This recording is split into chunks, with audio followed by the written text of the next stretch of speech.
Today I want to talk about getting into a Honeywell system if you don't have the right tools. So I don't have a Honeywell workbench or actually any workbench on this computer.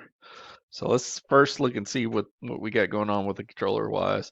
I got a Honeywell 8000 controller right here, talking to an IP Spider 7 VAV, talking to a Johnson Controls IP controller, talking to a T1L adapter that adapts IP wire over to 2-wire, and this Honeywell optimizer controller is a T1L controller, so it's talking IP speeds over a 2-wire connection right here.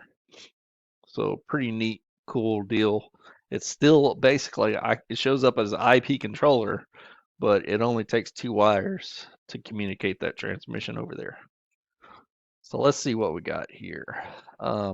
So we go to the IP address of the Jace there, and instead of putting our username and password in here, we're gonna down here connect using Web Launcher.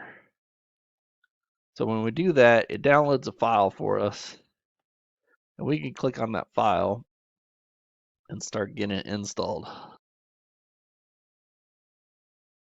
Read all the terms and conditions and install it. And basically, it's going to put all the tools that we could use in a workbench onto our computer as a web launcher, which is really cool here. There we go. Now let's see if we know the source of our computer. What was it? 192. That works.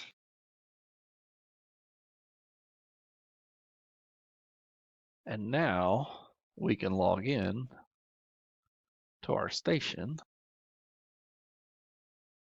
and have all the tools, everything here. So I can show you, if we go down to our BACnet driver, BACnet network.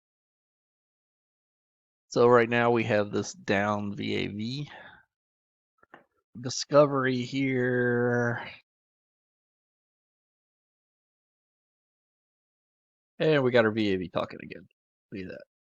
Done deal. So that's how you can use Web Launcher to get into a Honeywell system if you don't have all the Honeywell tools.